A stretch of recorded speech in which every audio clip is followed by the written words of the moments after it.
Hi அமேஸ் welcome back to channel. So இன்றைக்கி நம்ம வந்து ஜிம்னாக்கு ஒரு ஒன் ஷர்ட்டை பார்க்க போகிறோம். Got pregnant by brother's old friend but he don't want baby. So இது உங்களுக்கு கண்டிப்பாக பிடிக்கும்னு நினைக்கிறேன். நான் கம்யூனிட்டியில் போஸ்ட் பண்ணதில் வந்து நிறைய பேர் ஜிம்முக்கு கேட்குறீங்க. டேக்குமே வந்துச்சு. நெக்ஸ்ட்டு வந்து டேக்கு போடலாம். ஸோ ஃபஸ்ட்டு வந்து நான் ஜிம்முனுக்கே போடுறேன்.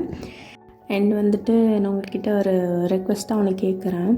ஸோ தயவு செஞ்சு உங்களுக்கு வீடியோ பிடிக்கல, ஹார்ட் ஸ்டாண்ட் பிடிக்காது நீங்கள் வந்து அப்படின்னா தயவு செஞ்சு வந்து ஸ்கிப் பண்ணிடுங்க. உங்களை யாரும் வந்து கம்பல்சரியாக பாருங்கன்னு நான் சொல்லவே கிடையாது. பிடிச்சவங்க மட்டும் கேட்கலாம், பிடிக்கிறவங்க மட்டும் சப்ஸ்கிரைப் பண்ணிக்கோங்க. சும்மா தேவையில்லாமல் நம்ம சேனலை நோட்டை விடுறதுக்காகலாம் வந்துட்டு இந்த மாதிரி நான் வந்து வேறு சேனலோட டைட்டில் எடுத்திருக்கேன் இந்த மாதிரி வேலையை வச்சுக்காதீங்க. ஆக்சுவலாக என்ன ஆச்சுன்னா நான் வந்து லாஸ்ட் டைமில் வந்து ஹார்ட்லெஸ் ஹஸ்பண்ட்னு ஒரு வீடியோ போட்டிருந்தேன். லைக் ஒன் டேலேயே நல்ல ரீச் போயிருந்தது. அப்போது ஒரு கமெண்ட் வந்துருச்சு, அக்கா நீங்கள் இந்த சேனல்லேருந்து டைட்டில் எடுத்திருக்கீங்க, நான் உங்களுக்கு வந்து சொல்கிறேன், நீங்கள் எடுத்துருங்க, உங்களுக்கு வந்துட்டு என்ன வார்னிங் கொடுக்குற மாதிரி கொடுக்குறேங்கிற மாதிரி அந்த கமெண்ட் ஒன்று வந்துச்சு. ஸோ நானும் வந்து பார்த்து அந்த சேனல் நேம்லாம் போட்டு அந்த பொண்ணு அனுப்பியிருக்கு. ஆக்சுவலாக எனக்கு தெரிஞ்சு கண்டிப்பாக அந்த சேனல் நடத்துகிற அதே ஒரு லூசு கிறுக்கி வந்து என்ன பண்ணுதுன்னா எல்லா சேனல்லையுமே வந்து இப்போது ஸ்கேம் பண்ணுற மாதிரி எல்லா சேனல்லையும் போய் பார்த்து அந்த கண்டென்ட் எடுத்து போடுற ஒரு பொண்ணு அது. நான் நிறையா வந்து கேள்விப்பட்டிருக்கேன். இன்ஸ்டாவில் என்கிட்ட பேசின ஒரு அக்கா அவங்களோட கண்டென்ட்டு டைட்டில் எல்லாத்தையும் தூக்கி போட்டிருக்கேன். என்னோடய சேனலில் இருந்தே ப்ரௌனி ஃபிக்ஸ் நம்ம ஃபஸ்ட்டு சேனல் இருக்கு இல்லையா, அதில் மை டீச்சர் இஸ் மை லவ்னு நான் ஒன்று போட்டிருந்துருப்பேன். நான் 23 போட்டிருந்தேன். 24 அதுவே நான் டேக்கு போட்டதை ஜிமினுக்கு போட்டிருக்கேன். அந்த பொண்ணு லைக் மினி சீரீஸ் மாதிரி. நான் அந்த அக்கா வந்து என்கிட்ட சொல்லும் போது தான் நான் வந்துட்டு அந்த சேனல் வந்து பார்த்தேன். இந்த மாதிரி என்னோடது கண்டென்ட்லேயும் போட்டிருக்காங்கன்றது எனக்கு அப்போ தான் தெரியும். நான் சொன்ன அக்கா என்னோடது இந்த மாதிரி ஆயிருக்கு. ஸோ அந்த சேனல்லேருந்து நிறைய கம்ப்ளைண்ட்ஸ் இருக்குது. எல்லா சேனலில் இருந்தும் போடுற வீடியோவை அவங்க க்ரியேட்டிவான போடுற வீடியோவை எடுத்து இவங்க போடுறாங்க. ஆனால் எனக்கு வந்து கமெண்ட் வந்துட்டு நான் போய் அந்த கேவலம் அந்த சேனலில் நான் போய் கண்டென்ட் எடுத்திருக்கேன்னு. ஆக்சுவலாக அந்த வீடியோவில் நான் கிளியராக சொல்லியிருந்தேன், இது நான் சாய்கிட்ட பேசின ஒரு கண்டென்ட். சாய்ங்கிறது இந்த மாதிரி வந்து ஃபிக்ஷனல் கேரக்டர் கூட பேசுகிற ஒரு ரோபோட் ஆப். ஸோ மோஸ்ட்லி எல்லாேருக்கும் தெரிஞ்சிருக்கும். அது யூஸ் பண்ணுறேன்னு எங்கள் வீட்டில் கூட தெரியும். ஸோ அதில் இருந்து சேம் அந்த டைட்டில் எடுத்து தான் நான் போட்டிருந்தேன்றதை நான் ஆல்ரெடி இந்த வீடியோவில் சொல்லியிருக்கேன். மெசேஜ் பண்ணுறேன் இந்த மாதிரியம்மா, இங்கே பாரு, நான் வந்து என்னை தேவையெல்லாம் பேச வைக்காத, நீ அந்த சேனலை பற்றி என்ன பேச வைக்காத, நான் ஆல்ரெடி வந்துட்டு நான் சொல்லியிருக்கேன் வீடியோ எண்டில், இது வந்து சாய்கிட்ட நான் பேசினேன் அந்த கேரக்டர், அது அந்த ஆத்தருக்கு சேர்ந்தது. ஸோ நீ அதை வந்து இதுக்கு பண்ணாத. அப்போ எகெயின் வந்து எனக்கு அந்த பொண்ணு வந்து அனுப்புது, அக்கா நீங்கள் இதை சேஞ்ச் பண்ணுங்கள், நான் அந்த அக்காட்ட சொல்லியிருக்கேன், அவங்க இப்படி தான் விட்டு மன்னிச்சு விட்டுறாங்களாம்மா, பட் நீங்கள் சேஞ்ச் பண்ணுங்கள், எனக்கு பிடிக்கல. நீ யார் ரிமத்தா? தேவையில்லாமல் இந்த மாதிரி என்னோடய சேனலில் எனக்கு கீழே வந்துட்டு நான் போடுற கண்டென்ட்டே நீ எடுத்து போட்டுட்டு இப்போ நான் வந்து உன்னோட கண்டென்ட் எடுக்கிறேன்னு சொல்கிற பற்றி, அதுவும் நான் கிளியராக மென்ஷன் பண்ணியிருக்கேன், அது நான் உன்னோடது, நான் சேனல், நீ இந்த மாதிரி ஒரு சேனல் வச்சுருக்கிறதே எனக்கு தெரியாதப்போ, அதுவும் வந்துட்டு எனக்கு வந்து நீ உன் சேனல் எனக்கு ஃபஸ்ட் இம்ப்ரெஷனே அசிங்கமாக தான் கிடச்சி தெரிஞ்சது. இதில் நீ வந்து என்கிட்ட இன்னொரு அக்கௌண்ட் மூலயமா என்கிட்ட வந்து நான் காப்பி பண்ணியிருக்கேன்னு சொல்கிறேன். உனக்கு இங்கேருந்து தான் வரீங்களோ தெரியல. But for the first time I am facing this. என்னோடய கண்டென்ட் வந்து நீ போட்டிருந்துருக்க ஆல்ரெடி. முடிஞ்சால் நீ அதை டெலீட் பண்ணு. எனக்கு வந்து சொல்லி இந்த மாதிரி ஃபேக் ஐடி வச்செல்லாம் வந்து பேச தெரியாது. கண்டிப்பாக இந்த சேனலில் எல்லாம் நான் என்ன வீடியோ போடுறேன் எல்லாம் பார்க்க தான் வருவேன். அசிங்கமாக எதுக்கு தேவையில்லாமல் உனக்கு இந்த வேலை? அதுவும் எனக்கு ஏதோ பிச்சை போடுறேன்னு நினைப்பேன். உனக்கு அறிவுனே ஒன்றும் இல்லை. சேனலில் இருந்து ஆல்ரெடி தூக்கி போடுறேன். நான் சொல்லிட்டேன், எனக்கு உன் சேனல்னு தெரியாது, எனக்கு யாருன்னு கூட தெரியாது, நான் உன் வீடியோ உன் வாய்ஸ் கேட்டதே கிடையாது, ஒரு வீடியோ கூட நான் பார்த்ததில்லை. இப்படிப்பட்ட ஒரு சேனலில் போய் எவன் பார்ப்பான்? அதனால் நான் அந்த பக்கமே போகிறதில்ல. நான் கேட்குறது ஒரு 4 சேனல். நான் நார்மலாக வந்து ரொம்ப டாப்பில் இருக்கிற அந்த சேனல்ஸ் மட்டும் தான் கேட்டிருக்கேன். ஸோ அதனால் எனக்கு உன் சேனல்லேருந்து உன்னோட கண்டென்ட் எடுக்கணும்னு எனக்கு அவசியமே இல்லை. மேபி அது இன்சிடெண்ட்டாக கூட இருக்கலாம். ஆனால் நான் சொல்லிட்டேன், அது என்னோடது கிடையவே கிடையாது. அது ஓன்டு பை அந்த ஓனர் தான். அதாவது சாய் க்ரியேட் பண்ண அந்த ஓனரோடது. சாயில் வந்து நிறைய பேர், நானே நிறையா வந்து அதில் நிறையா கேரக்டர் க்ரியேட் பண்ணி போட்டிருக்கேன். நான் க்ரியேட் பண்ண கேரக்டர் நிறைய பேர் பேசியிருக்காங்க. ஸோ அதே மாதிரி நான் அதில் பண்ணது சேம். எனக்கு இந்த கேரக்டரில் நான் வந்து பார்த்ததில்ல, நான் சர்ச்சிங்கில் பார்த்ததில் எனக்கு கிடைச்சதில் தான் நான் பண்ணியிருக்கேன். ஸோ தேவையில்லாமல் நீங்கள் வந்து இந்த மாதிரி கமெண்ட் பண்ணுற வேலை வச்சுக்காத. உனக்கு தான் சொல்கிறேன், புரியும்னு நினைக்கிறேன். ஸோ எவ்ரிவன், யாருக்குமே இந்த மாதிரி சேனல் பிடிக்கல அப்படின்னா ரிப்போர்ட் பண்ணாதீங்க. சத்தியமாக சொல்கிறேன். அப்புறம் எனக்கும் இதாச்சுன்னா நானும் சேனல் எனக்கு வர எல்லாம் அந்த சேனல் பர்டிகுலர் சேனல் வச்சு பேசுகிற சேனல் எல்லாத்தையுமே நான் ரிப்போர்ட் பண்ணி விட்டுருவேன். ஆனால் எனக்கு பண்ணணும்னு அவசியம் இல்லை. ஏன்னா சாக்கடைக்கும் தண்ணிக்கும் வித்தியாசம் இருக்குது. தண்ணி சாக்கடைக்குள்ளே கலந்துச்சுன்னா சாக்கடை மாதிரி ஆகிடும். So I'm not that type of person. Okay, so உங்கள் வேலையை நீங்கள் பாருங்கள், என் வேலையை நான் பார்க்குறேன். நான் கிளியராக சொல்லியிருக்கேன். வீடியோ மூடிட்டு ஒழுங்காக கேட்டுட்டு அப்புறம் நீ பேசு. எனிவே காய்ஸ், ஸோ இவ்வளோ நாள் டைம் வேஸ்ட் பண்ணி இருக்கக்கூடாது. நான் அன்றைக்கே நான் வீடியோ போட்டிருந்துருக்கோம். நம்ம எதுக்கு தேவையில்லாம டென்ஷன் ஆகணும்? சரி, நமக்கு எந்த சேனல் என்ன வேறு சேனல், நான் எதுவாக இருந்தாலும் நீ என்ன தான் பண்ணாலும் என்ன சேனலோட முன்னேறக்கூடாதுன்னு பார்த்தாலும் நான் அடுத்த சேனல் வந்துட்டு தான் இருப்பேன். So you don't worry. Okay, நம்ம ஓவராக பேசிட்டோம். ஸோ நம்ம ஒரு குட்டி இன்ட்ரோவோடு வந்து ஸ்டோரிக்குள்ளே போகலாம். ஸோ ஜிமின் வந்துட்டு உங்கள் பிரதரோட ஓல்டு ஃப்ரெண்ட். ஸோ டைட்டிலே உங்களுக்கு கண்டிப்பாக தெரிஞ்சிருக்கும். ஸோ உங்கள் பிரதர் வந்துட்டு ஜின். ஸோ 2 பேருமே லைக் என்னென்னா ரொம்ப க்ளோஸான ஒரு பிரதர் அண்ட் சிஸ்டர் பாண்டுன்னே சொல்லலாம். அண்ட் ஜின் வந்து ஜிமின் கூட லைக் சின்ன வயசில் இருந்து ஃப்ரெண்ட்ஸு. பட் அந்த காலேஜ் டேஸ்க்கு அப்புறம் அந்த college like middle of the college studies டைம்லேயே வந்து ஜிமின் வந்து வேறு ஊருக்கு போயிருப்பான். ஸோ அந்த டைமில் தான் இப்போ வந்துட்டு நம்ம அப்படி ஸ்டோரி கண்டினியூ பண்ண போகிறோம். ஸோ ஜிமின் போனதுக்கப்புறம் என்ன நடக்குதுங்கிறது தான். அண்ட் இப்போவுமே நான் வந்து ஒரு டிஸ்க்ளைமராக சொல்லிடுறேன், இதுவுமே வந்து சாயோட character. Okay, this is owned by the Sai character author. Okay, I hope எல்லாருக்கும் கிளியராக புரிஞ்சிருக்கும்னு நினைக்கிறேன். ஸோ ஸ்டோரி ஸ்டார்டிங்கில் இப்போ வயன் வந்துட்டு ஒரு அனார்கலி ஒன்று வேர் பண்ணியிருக்கா. லைக் வந்து அது அப்படியே ரொம்ப ஒரு மாதிரி லென்த்தியாக அவளுக்கு கீழே வரைக்குமே வந்து டச் ஆகிற மாதிரி வந்து ஃப்ளோர் டச் ஆகிற அளவுக்கு இருக்கும். ஸோ செம்ம ப்ரிட்டியாக வந்துட்டு ரெடி ஆகிட்டு அவள் ஹேரெல்லாம் வந்து ஒரு மாதிரி கிளிப் போட்டு 2 சைடு எடுத்து ஒரு மாதிரி பட்டர்ஃப்ளை கிளிப் மாதிரி. ஸோ அதெல்லாம் போட்டு ஃப்ரண்ட்டில் 2 ஸ்டாண்ட்ஸ் ஹேர் மட்டும் விட்டுருக்கா. ஸோ அது மட்டும் இல்லாமல் ஒரு டார்க்கான ஒரு லிப்ஸ்டிக் அண்ட் அவள் காஜல். ஸோ இந்த மாதிரி ஒரு ப்ரிட்டியான ஒரு லுக்கில் ஒரு ஃபங்க்ஷனுக்கு போகிற மாதிரி ஒரு லுக்கில் இருக்கா. ஸோ இப்போ அவள் கரெக்டாக வந்துட்டு ஸ்டெப்ஸில் இறங்கி பாதியில் அப்படி கீழே இறங்கும் போது தான் ஸோ ஜின் வந்து கூப்பிட்றான், வயன் எவ்வளோ நேரம் வெயிட் பண்ணுறது, வரியா இல்லையா நீ? ஆனால் ஏன்னா அப்படி பண்ணுறேன், நான் வந்துட்டு தானே இருக்கேன், நான் உன்னை என்ன பண்ணேன், நீ ஏன் இப்படி கத்திகிட்டே இருக்க?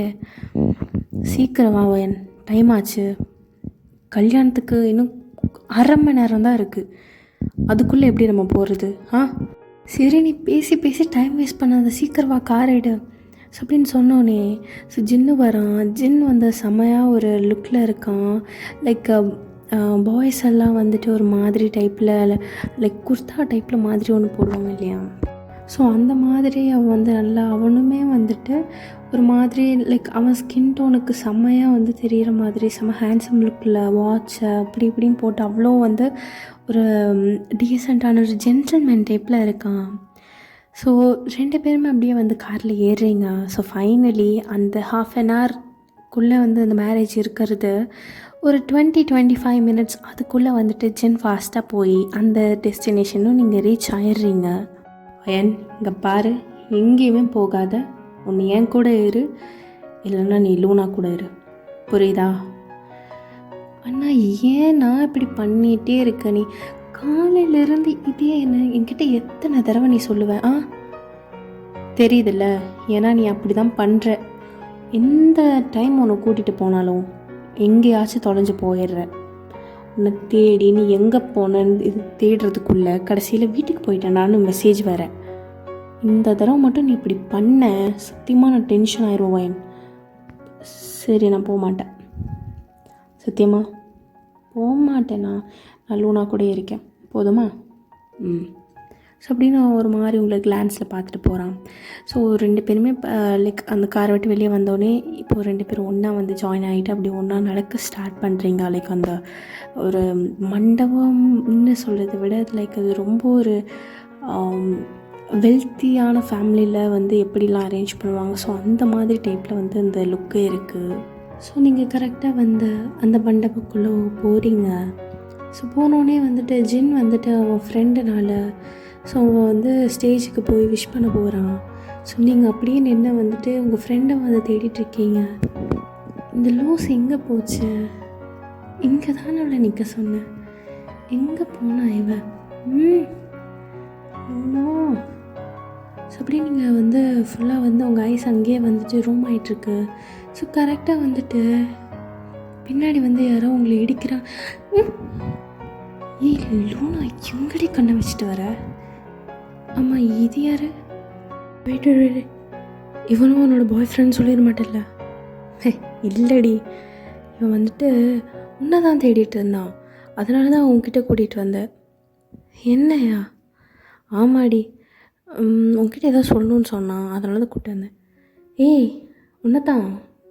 என்ன என்கிட்ட அவளை கேட்டுகிட்டே இருந்த, ஒன்றுமே பேச மாட்டேங்கிற? ஸோ அந்த பையனை உங்களை பார்க்குறான். என்னாச்சு சொல்லுங்கள், என்ன ஏன் கேட்டீங்க? அது இல்லை வயன், நீ ஜிமினை மீட் பண்ண எத்தனை நாள் ஆச்சு? ஸோ நீங்கள் ஒன்றுமே பேசலை, நீங்கள் அப்படியே அவனை பார்க்குறீங்க. ஏய், இது பேசுகிறதுக்கு தான் நீ வந்துட்டு வயனை கேட்டியா?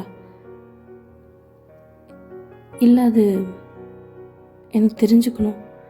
இல்லை ஜிமினா நான்? இல்லை வேணாம், நீங்கள் நிறுத்துங்க போதும். இதுக்கு மாரி என்னால் முடியாது. நானும் எவ்வளோ வந்துட்டு பேசி பார்த்தேன். பட் அவனோட மைண்ட் செட்டும் என் மைண்ட் செட்டும் ஒரே மாதிரி இல்லை. ஸோ ப்ளீஸ் ஜிவனை பற்றி இனிமேல் தயவு செஞ்சு என்கிட்ட யாருமே பேசாதீங்க. இவனை தயவு செஞ்சு கூட்டிகிட்டு போயிடலூனா. எனக்கு அந்த பேர் கேட்டாலே எனக்கு என்னென்னமோ தோணுது. So please. ஸோ லூனா வந்து புரிஞ்சுட்டு அந்த பையனை கூட்டிகிட்டு போயிடுறா. ஸோ இப்போ நீங்கள் கரெக்டாக வந்துட்டு, நீங்கள் என்னடி பண்ணுற? வாவ், என்ன ஒரு சர்ப்ரைஸ். வயன், என்ன நம்ம பார்த்து ரொம்ப நாள் ஆச்சு. எப்படி இருக்க வயன்? நான் நல்லா இருக்கேன் கேத்ரின், நீ எப்படி இருக்க? பரவாயில்ல. நாங்கள் இப்போ தான் கல்யாணம் பண்ணிக்கிட்டோம். பார்த்தியாங்க என்னோடய ஹஸ்பண்ட். ஓ, கங்க்ராச்சுலேஷன்ஸ். அப்புறம் ஏதாவது பேபி பிளானிங்? இல்லைடி, இப்போதைக்கு இல்லை. நாங்கள் கொஞ்ச நாள் கழித்து பார்த்துக்கலாம் அப்படின்ட்டுருக்கோம். ஓகே. அப்புறம் வயன், நீயும் ஜிமனும் டேட் பண்ணிட்டு இருந்தீங்கல்ல, அண்ணா தெரியுமா இப்போ? இல்லை கேத்தரின், அது நீ என் கூட வாய, எனக்கு உங்ககிட்ட இன்னும் நிறையா பேச வேண்டியது இருக்குது. ஸோ அப்படின்னு சொல்லிவிட்டு நீங்கள் அப்படியே வந்து மேலே ஒரு ரூம் இருக்கும். ஸோ ஆளுக்கு வந்து தனித்தனி ரூம் அலாட் பண்ணியிருப்பாங்க. ஸோ அதில் வயனுக்கு ஒரு ரூமு. ஸோ அங்கே வந்துட்டு கேத்ரினை வந்து வயன் கூட்டிகிட்டு போகிறா. ஸோ அங்கே போய் அவள் டோர் லாக் பண்ணிடுறா. வயன் என்னாச்சு? கேத்ரின், நான் உங்ககிட்ட ஒரு விஷயம் சொல்லணும். ப்ளீஸ் இதை ஜின்னுக்கு மட்டும் தெரியாமல் மறைச்சிரு. எனக்கும் ஜிமினுக்கும் பிரேக்கப் ஆகிடுச்சு. ஆக்சுவலாக இது என்னன்னு எங்களுக்கே தெரியல. ஜிமின் என்ன வேணான்னு ஒதுக்கிட்டான். அது அவனுக்கு என்னை இஷ்டம் இல்லைங்கிறான். அவனுக்கு இந்த கல்யாண பேச்சு எடுத்தாலே பிடிக்க மாட்டேங்குது. நான் என்ன பண்ணுறதுன்னே தெரியல. கடைசியில் நான் காலெல்லாம் விழுந்து கூட கெஞ்சி பார்த்தேன், ஜிமின் அப்படி சொல்லாதேன்னு. அவன் எதுவுமே கேட்காம என்னை விட்டுட்டான். இப்போ அவன் துபாயில் இருக்கான். ஆஸ் யூ நோ, ஜேகேவும் ஜிமனும் அங்கே தான் இருக்காங்க. நீயும் ஜேகே ஃப்ரெண்டில் உனக்கு தெரிஞ்சிருக்கும் கண்டிப்பாக. ஆமாம் வயன். அப்போ இப்போ நீ பேசுகிறது இல்லையா ஜிமின் கூட? இல்லை, நான் தான் சொன்னேனே, அவன் என்னை விட்டுட்டான் மொத்தமாக. நான் அவனை ரொம்ப மிஸ் பண்ணுறேன். எனக்கு என்ன பண்ணுறதுனே தெரியல கேத்ரின். அது மட்டும் இல்லாமல் ஜிமின் என்ன வேணான்னு சொல்கிறதுக்கு ஒரு 2 weeks முன்னாடி அவன் என்னை கம்பல் பண்ணி அவன் கூட ரிலேஷன்ஷிப்பில் இருக்க வச்சான். அவனே என்னை கம்பல் பண்ணி நான் வேணான்னு சொன்னேன். ஆனால் அது அன்னைக்கு அவன் ப்ரொடெக்ஷன் யூஸ் பண்ணல. எனக்கு அன்னையிலேருந்து ரொம்ப பயமாக இருக்குது கேத்ரின். வயன் என்ன சொல்கிற? நான் ஜிமன் கிட்ட அன்னைக்கே சொன்னேன், ஜிமன் என்னை கல்யாணம் பண்ணிக்கிறேன், நான் கண்டிப்பாக கூட இருக்கேன்னு. பட் அவன் அப்பா கூட என்கிட்ட நான் அப்படி சொல்லிட்டேன்னு நான் அடித்தது மட்டும் இல்லாமல் கிட்ட ஃபோர்ஸ்ஃபுல்லாக நடந்துக்கிட்டான். எங்களோட ஃபஸ்ட்டு இன்டிமேட். அதுவும் உனக்கு தெரியும்ல, நான் ஃபர்ஸ்ட்டாக என் வர்ஜினிட்டி லாஸ் பண்ணது அவன்கிட்ட தான். அந்த டைமில் அவள் அவ்வளோ ஹார்ஷாக நடந்துக்கிட்டான் நான் கல்யாணத்தை பற்றி பேசினதுக்கு.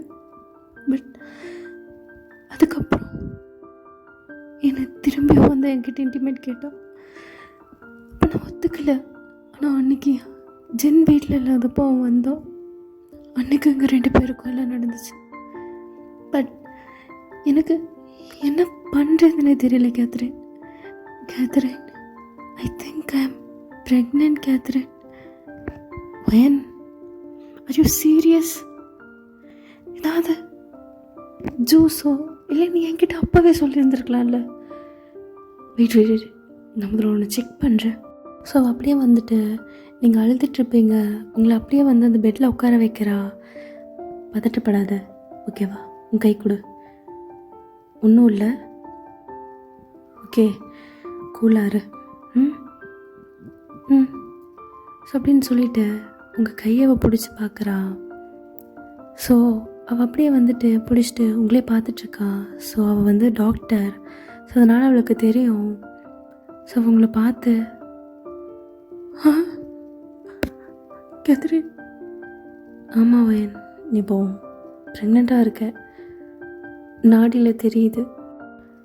ஆனால் வயன், இது ஜிமனுக்கு தெரிஞ்சா கண்டிப்பாக வர மாட்டான் கேத்ரின். எனக்கு என்ன பண்ணுறதுன்னு தெரியல. நானும் சிம்டம்ஸ் பார்த்துட்டே இருக்கேன். எனக்கு 2-3 வீக்ஸாக இப்படி தான் இருக்குது. ஜிமன் என்னை விட்டு போனதுலேருந்து எனக்கு என்ன சொல்கிறதுன்னு தெரியல. அவனை என்னால் ரீச் பண்ணவே முடியல. எனக்கு ஜிம்மனுக்கு தெரியணும். அவன் அவன் அவன் என்ன சொல்லுவான்? என்னை ஏற்றுக்குவானா? வயன், ஒன்றும் இல்லை, நீ என்ன பண்ண, நான் சொல்கிற மாதிரி பண்ண. நான் உனக்கு ஜேகே நம்பர் தரேன். நீ ஜேகே நம்பருக்கு மெசேஜ் பண்ணு. அவன்கிட்ட இந்த மாதிரி சொல்லு, நான் லாஸ்ட்டாக ஒரு டைம் ஜிம்மனை மீட் பண்ணோன்னு. 2 பேரும் லாஸ்ட்டாக ஒரு டைம் மீட் பண்ணி பேசிக்கோங்க. மேபி அதனோட நியூ லைஃப் ஸ்டார்டிங்காக கூட இருக்கலாம். ஆனால் கேத்ரின், சொன்னால் கேளுவேன், நான் நம்பர் தரேன். ஸோ அப்படின்னு சொல்லிவிட்டு ஜேகே நம்பர் தரா. ஸோ அப்படியே வந்துட்டு உங்கள் ஃபேஸெல்லாம் நீங்கள் வாஷ் பண்ணிவிட்டு கீழே வரீங்க. ஸோ அந்த ஃபங்க்ஷனும் அட்டென்ட் பண்ணுறீங்க. ஸோ ஃபைனலி அந்த ஃபங்க்ஷன் ஓவர் ஆகிடுச்சு. ஸோ இப்போ எகெயின் நீங்கள் பேக் டு ஹோம். ஸோ நீ வீட்டுக்கு போனோடனே முதல்ல உங்கள் ரூம் போய் டோர்லாம் லாக் பண்ணிக்கிறீங்க. ஃப்ரெஷ்அப் ஆகிட்டு வந்து உங்கள் ஃபோன் எடுத்து கேத்ரின் கொடுத்துருப்பாள் ஜேகே நம்பர். ஸோ ஜேகே நம்பரை டைப் பண்ணிவிட்டு அவனுக்கு கால் பண்ணுறீங்க. ரிங் போகுது. ஸோ ஃபைனலி ஜேகே அட்டன் பண்ணுறான். Hello JK. ஹலோ, யார்? ஜேகே, நான் வயன் பேசுகிறேன். வயன், சொல்லு வயன். நீ எதுக்கு கூப்பிட்ருக்க? ஜிம்னுக்கு தெரிஞ்ச பிரச்சனை ஆயிரும் வயன். இல்லை ஜேகே உங்ககிட்ட ஒன்று சொல்லணும் ஜேகே. சரி சொல்லுவேன். ஜேகே, எனக்கு லாஸ்ட்டாக ஒரே ஒரு தடவை ஜிம்மின்கிட்ட பேசணும். ப்ளீஸ் ஜேகே, ஏதாச்சும் சொல்லு ஜிம்மின்கிட்ட. ரொம்ப முக்கியமான விஷயம். இதில் ஜிம்மனுக்கும் சம்மந்தம் இருக்குது. அவன் கண்டிப்பாக சந்தோஷப்படுவான். ப்ளீஸ். என்னாச்சு வயன்? என்ன விஷயம்? அது இல்லை, நான் முதல்ல ஜிம்மின்கிட்ட சொல்லணும்னு நினைக்கிறேன். ப்ளீஸ் ஏதாச்சும் சொல்லு ப்ளீஸ். கெஞ்சி கேட்குறேன் ஜேகே. ஸோ அப்படியே வந்துட்டு ஜேகேவும் வந்து ஓகே சொல்கிறான். ஸோ அப்புறம் வந்துட்டு ஜேகே வந்து ஜிம்னை கன்வின்ஸ் பண்ணுறான். டேய் போய் மீட் பண்ணுறாப்ல. ஏய் நீ என்ன அவளுக்கு வக்காலத்து வாங்குறியா? டேய் அவன்கிட்ட பேசுடா, அவன் உங்ககிட்ட பேசணுங்கிறா, ரொம்ப முக்கியமான விஷயங்கிறா, நீயும் சம்மந்தப்பட்டிருக்கேங்கிறா. என்ன வேறு யாரையா கல்யாணம் பண்ண போகிறா தானே? போட்டோம், அதுக்கு நான் ஏன் மீட் பண்ணோம்? டே கேளுடா, ஒரே ஒரு தடவை எனக்காக மீட் பண்ணுறா அவன் என் தங்கச்சி மாதிரிடா, ப்ளீஸ்டா. இங்கே பாரு ஜேகே, இந்த மாதிரி சென்டிமெண்ட் மாதிரியாக பேசாத. டேய் போட, ஒரே ஒரு தடவை மீட் பண்ணுறா, அவ்வளோதான். இதுக்கு மாரி அப்புறம் நான் மீட் பண்ண மாட்டேன். என்ன டிஸ்டர்ப் பண்ணக்கூடாது. இதாடா. சரிடா, இன்னும் சொல்ல மாட்டேன். இந்த ஒரே ஒரு டைம் மீட் பண்ணு. எங்கே, இந்த இடத்துல வரணும்? அவன் எங்கே வராலாம்? டே நான் விட்ட கேட்டு சொல்கிறேன்டா. அது கூட கேட்காம வந்து மீட் பண்ணேன். ஒருத்தன் என்ன டென்ஷன் படுத்துறாடா டே அப்படின்னு சொல்லிட்டு ஜிமின் புலம்பிகிட்ருக்கான். ஸோ ஜேகே அவங்களுக்கு கால் பண்ணி எல்லாம் கேட்குறான். ஸோ ஃபைனலாக அவனும் மீட் பண்ணுறான்னு தெரிஞ்சுட்டு உங்களுக்கு ஹாப்பியாக இருக்கு. ஸோ அப்படியே வந்து நீங்கள் ப்ளேஸ் எல்லாம் வந்து டிஸ்கஸ் பண்ணிவிட்டு ஜிமின் துபாயில் இருந்து இப்போ கொரியா வர்றதுக்காக ஃப்ளைட்டில் புக் பண்ணிவிட்டு ஒரு 2 டேஸ்க்கு அப்புறம் அவன் வரான். ஸோ நீங்கள் 2 டேஸ்க்கு அப்புறம் தான் அவன் வர அன்னைக்கு ஈவினிங் வந்து மீட் பண்ணுவீங்க. ஸோ அதுதான் உங்கள் டைமிங். ஸோ நீங்கள் அந்த பார்க்கில் வெயிட் பண்ணிட்டுருக்கீங்க. அந்த பார்க் சுற்றி வந்து ஃபுல்லாக ரிவர் மாதிரி இருக்கும், ஃபுல் வாட்டர். ஸோ நீங்கள் அங்கே வெயிட் பண்ணிகிட்ருக்கீங்க, க்யூட்டாக இருக்கீங்க. உங்களுக்கு ஒரு மாதிரி நர்வஸாக இருக்குது ஜிமினை பார்க்க போகிறோன்னு. ஸோ ஜிமின் அப்படியே வந்துட்டு தூரமாக உங்களுக்கு தெரியுறான். அவன் நடந்து வந்துட்டுருக்கான். ஸோ அவனை பார்த்தோன்னே உங்களுக்கு ஹார்ட் பீட்லாம் அப்படி வந்து எகுறுது. உங்களுக்கு என்ன பண்ணுறதுனே தெரியல, ரொம்ப நர்வஸ் ஆகுது. ஸோ நீங்கள் அவனை அப்படியே பார்த்துட்டே இருக்கீங்க ஒரு மாதிரி.